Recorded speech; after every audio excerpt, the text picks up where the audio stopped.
Have you noticed something strange? Your money isn't disappearing. Your bank balance still shows the same number, but somehow it buys less every single year.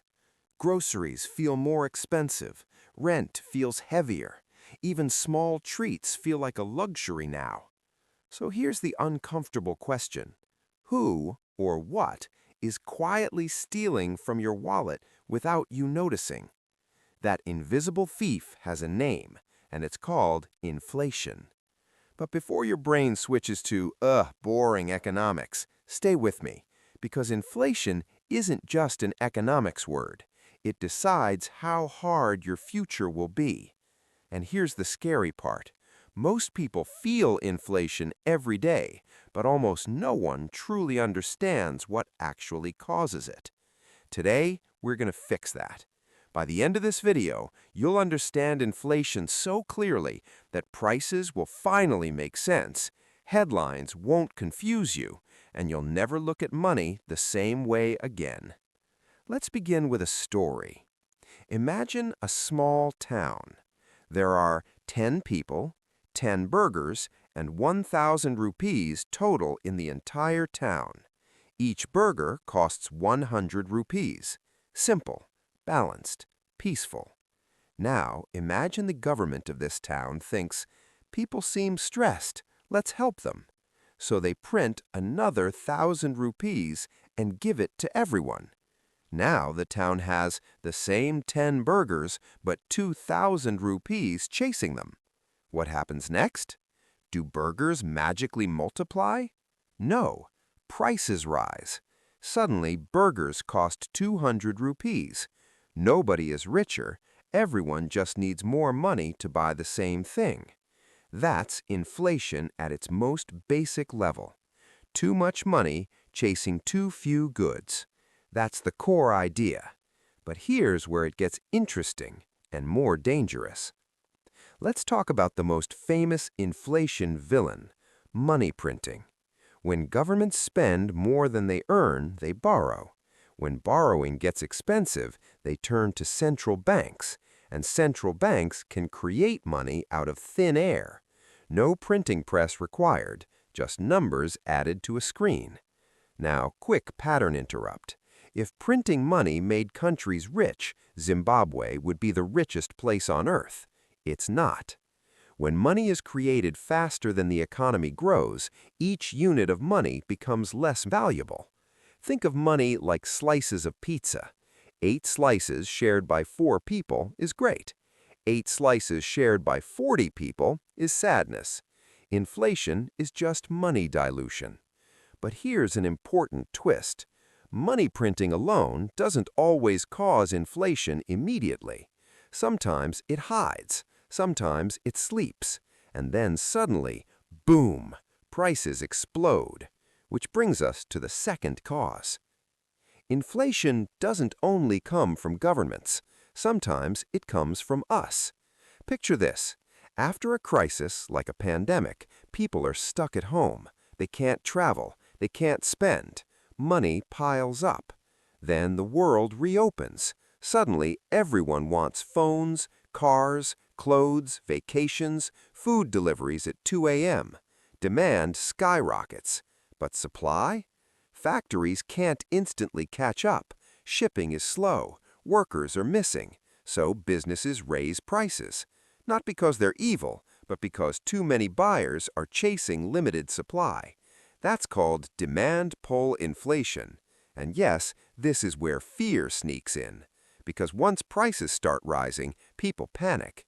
They rush to buy now before prices go higher, which pushes prices even higher. Inflation feeds on expectations. It's a psychological loop. Now, let's flip the problem. What if demand stays the same, but supply collapses? This happens during wars, natural disasters, oil crises, global supply chain breakdowns. If oil prices rise, transportation becomes expensive.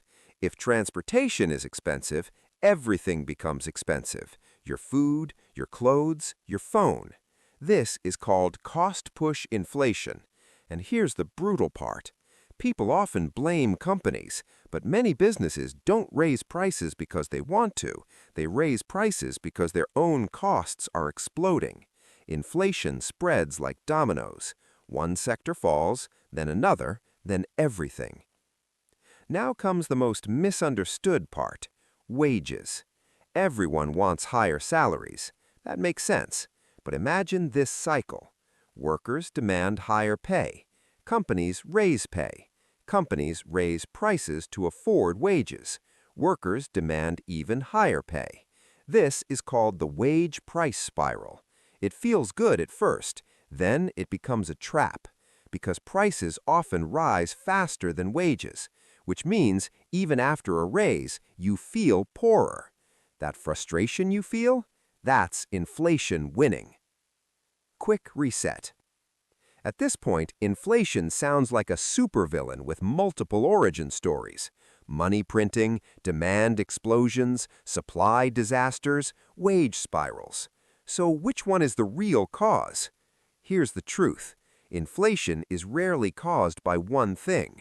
It's usually a perfect storm. And that's what makes it so dangerous. Inflation hits everyone, but it hits young people the hardest. Why? Because salaries grow slowly, savings are small, assets like homes are expensive. Inflation quietly punishes savers, rewards debtors, and widens inequality. If you don't understand inflation, you're playing the game blind, and the system doesn't forgive ignorance. That's the uncomfortable truth. Here's something wild. Governments fear inflation more than a recession, because once inflation expectations break, controlling prices becomes incredibly painful. Interest rates rise, loans get expensive, jobs disappear, entire economies slow down. Inflation isn't just about prices, it's about trust. Trust in money, trust in institutions, trust in the future. When that trust breaks, chaos follows.